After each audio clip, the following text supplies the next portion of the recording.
तो बच्चों, देखो ये वीडियो बहुत ही इंपॉर्टेंट है, इसे ध्यान से सुनना। खास तौर से उन बच्चों के लिए जो अभी तक बिल्कुल पढ़ाई नहीं की है। देखो, ये अक्टूबर का मंथ चल रहा है और ये फेस्टिवल वाला मंथ है। दीपावली आने वाली है, दीपावली के बाद छठ आएगी। तो अक्टूबर ख़त्म होने में तुम्हें पता भी नहीं चलेगा कब अक्टूबर ख़त्म हुआ, यूँ निकल जाएगा। तो तुम्हारे पास अगर रियली जो टाइम बचा हुआ है वो बचा हुआ है नवंबर, दिसंबर, जनवरी और फरवरी। फरवरी में भी फरवरी 20 तक का टाइम बचा हुआ है, क्योंकि 20 के बाद तुम उस एग्ज़ाम की प्रिपरेशन करते हो जो पहले आता है। यानी कि जो फर्स्ट जो एग्ज़ाम होगा उसके प्रिपरेशन में तुम लग जाते हो। क्योंकि फर्स्ट एग्ज़ाम अगर अच्छा हुआ तो तुम्हारा कॉन्फिडेंस भी ज़्यादा बढ़ जाता है, तुम आगे के एग्ज़ाम के लिए ज़्यादा अच्छे से पढ़ते हो। इसलिए पहले एग्ज़ाम की प्रिपरेशन बहुत ज़रूरी होती है और उसमें कम से कम 10 दिन देना इम्पॉर्टेंट बन जाता है। तो तुम्हारे पास नवंबर, दिसंबर, जनवरी और फरवरी का 20 दिन बाकी है। अब देखो, वैसे बच्चे जो शुरू से पढ़ते आ रहे हैं, शुरू से फोकस्ड है एग्ज़ाम के लिए, बुक पढ़ रहे हैं, नोट्स बुक पढ़ रहे हैं, इसका क्लास में जाके अच्छे से ध्यान दे रहे हैं, एग्ज़ाम अच्छे से दे रहे हैं, जो भी स्कूल में इनके एग्ज़ाम हो रहे हैं, उन उन बच्चों के लिए तो बहुत ही ईजी है, ज़्यादा प्रेशर नहीं है। वो एक बार रिवाइज़ भी कर चुके होंगे, आगे भी रिवाइज़ बार बार करते रहेंगे और एग्ज़ाम आते आते तो उनका इतना अच्छे से प्रिपरेशन हो जाएगा कि 90+ एबव उनके आराम से आएंगे। लेकिन वैसे बच्चे जिन्होंने बिल्कुल प्रिपरेशन नहीं की, एकदम से मतलब लूज़ मैनर में रहे हैं, ना क्लास में अच्छे से ध्यान दिए हैं, ना बुक पढ़ी, ना नोट्स बुक पढ़ रहे हैं, कुछ नहीं कर रहे हैं, ऐसे ही बैठे हुए हैं, उन बच्चों के लिए क्या होगा कि प्रेशर और ज़्यादा बढ़ती चली जाएगी। अगर तुम ऐसे बच्चे हो तो बिलीव मी कि जितना लेट करोगे प्रेशर उतना ही बिल्डअप होता चला जाएगा। तुम सोचो कि यार दिसंबर में पढ़ूंगा, कोई सोच रहे होंगे कि यार एक दीपावली ख़त्म हो जाए, दीपावली के बाद पढ़ूंगा। बिहार के जो बच्चे होंगे ऐसे, वो सोच रहे होंगे छठ ख़त्म हो जाए, छठ के बाद पढ़ूंगा।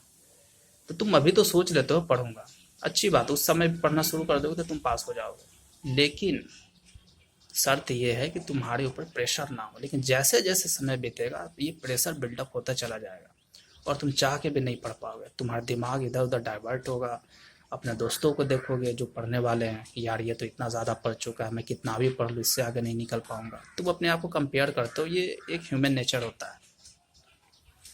तो मैं ये बोलना चाह रहा हूँ कि किसी भी चीज़ का भी वेट मत करो कि दीपावली ख़त्म होने के बाद या छठ ख़त्म होने के बाद, या मान लो कई सारे महारथी ऐसे होते हैं जो ये सोचते हैं कि 1 जनवरी ख़त्म हो तब मैं पढ़ाई करना शुरू करूँगा, और वो अपने हिसाब से 3-4 फ्रेंड को और भी ऐड कर लेते हैं। यार तू भी पढ़ रहा है क्या? तो वो बोला यार मैं भी नहीं पढ़ रहा हूँ। उससे पूछता तू पढ़ रहा है क्या, एग्जाम की तैयारी शुरू कर दिया? वही बोला यार यार मैं तो अब बाद में पढ़ना शुरू करूँगा। इन सब चक्करों में मत पड़ो, क्योंकि कई सारे बच्चे पढ़ना शुरू कर चुके होंगे तुम्हारे ग्रुप के, लेकिन वो तुम्हें बता नहीं रहे होंगे। तो अगर तुम इस टाइप के बच्चे हो जो अभी तक पढ़ाई बिल्कुल नहीं की है, तो यही समय है कि अभी से तुम पढ़ाई शुरू कर दो।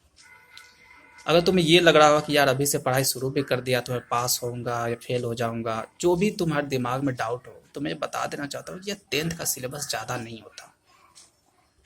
अगर तुम अभी से पढ़ना शुरू कर दो ध्यान से तो दिसंबर तक तुम हर चीज़ ख़त्म कर दोगे। बुक भी पढ़ लोगे तुम, नोट्स बुक भी पढ़ लोगे तुम, क्वेश्चन भी सारे सॉल्व कर लोगे, हर चीज़ तुम 2 महीने के अंदर तुम ख़त्म कर लोगे। नवंबर और दिसंबर 2 महीने चाहिए, तुम ख़त्म कर लोगे। ज़्यादा सिलेबस नहीं होता, लेकिन यही है तुम्हें फोकस्ड होकर पढ़ाई करनी पड़ेगी। अगर तुम अभी से 5 घंटे भी पढ़ना शुरू कर दो, 5 घंटे ही मैं बोल रहा हूँ, तो भी तुम आराम से 80% से ज़्यादा मार्क्स ला सकते हो 10th बोर्ड में। थोड़ा स्मार्ट वे में पढ़ना पड़ेगा, डेडिकेशन के साथ पढ़ना होगा। लेकिन ये जो टाइम है ये यही है, अब तुम टाइम वेस्ट नहीं कर सकते। जितना टाइम वेस्ट करोगे प्रेशर उतना ही बिल्डअप होगा। तो मेरी सजेशन यही है कि दीपावली या छठ का वेट मत करो, पढ़ने बैठ जाओ। दीपावली में छुट्टी होने वाली है, दिन भर तुम्हें समय मिलेगा पढ़ने के लिए। जो बिहार के बच्चे हैं छठ में छुट्टी मिलने वाली है, दिन भर समय मिलेगा तुम्हें पढ़ने के लिए। हाँ, थोड़ा फेस्टिवल है तो 1 घंटे एंजॉय कर लो, उसका पढ़ने बैठ जाओ, है ना। तो मेरे ख्याल से अब किसी चीज़ का वेट मत करो, अब किसी वीडियो का वेट मत करो कि चलो भाई नवंबर ख़त्म होगा तो दूसरा वीडियो आएगा उसमें मैं मोटिवेट हो जाऊंगा फिर पढ़ूंगा, या मेरे दोस्त नहीं पढ़ रहे हैं मैं भी नहीं पढ़ूंगा। ऐसा बिल्कुल मत सोचो। तुम्हें अपना करियर बनाना है, अपने आप पे फोकस करो। तुम्हारे दोस्त क्या कर रहे हैं, तुम्हारा दोस्त क्या बोल रहा है, उस पर बिल्कुल ध्यान मत दो। अपने आप को देखो, अब तुम्हारी सिचुएशन क्या है, तुम्हारी पोजीशन क्या है, उसको देखो। कौन से सब्जेक्ट में वीक हो, कौन से सब्जेक्ट में अच्छे हो, उसको देखो। जब तुम्हें अपनी रियलिटी मालूम चल जाती है तो तुम उस पर काम करना शुरू करते हो कि मेरे कहाँ वीकनेस है, कहाँ स्ट्रांग हूँ मैं। तो अपनी रियलिटी चेक करो, आज भर का टाइम दो। आज अगर वीडियो देख रहे हो तो आज भर का टाइम दो अपने आप को, अच्छे तरह से हर चीज़ देखो, क्या करना है क्या नहीं करना है, और कल से पढ़ने बैठ जाओ। या आज अगर आज से पूरी प्लानिंग कर लो अच्छे से और पढ़ने बैठ जाओ। आज ही से पढ़ना है तो आज ही से पढ़ने बैठ जाओ, लेकिन अब टाइम वेस्ट मत करो, पूरी प्लानिंग के साथ पढ़ना शुरू कर दो। जिसकी भी हेल्प लेने की ज़रूरत है उसकी हेल्प लो, टीचर हो टीचर की हेल्प लो, कोई अच्छा स्टूडेंट है वो हेल्प करने के लिए तैयार है तो उसकी हेल्प ले लो, है ना। तो बिल्कुल हिम्मत मत हारो। अगर नहीं भी पढ़े हो अभी तो कोई बात नहीं, ये समय बहुत है, अभी 4 महीने समय है, बहुत ज़्यादा समय है। तुम आराम से 80% से ज़्यादा मार्क्स ला सकते हो, अच्छे मार्क्स ला सकते हो, है ना। चलो बेस्ट ऑफ लक।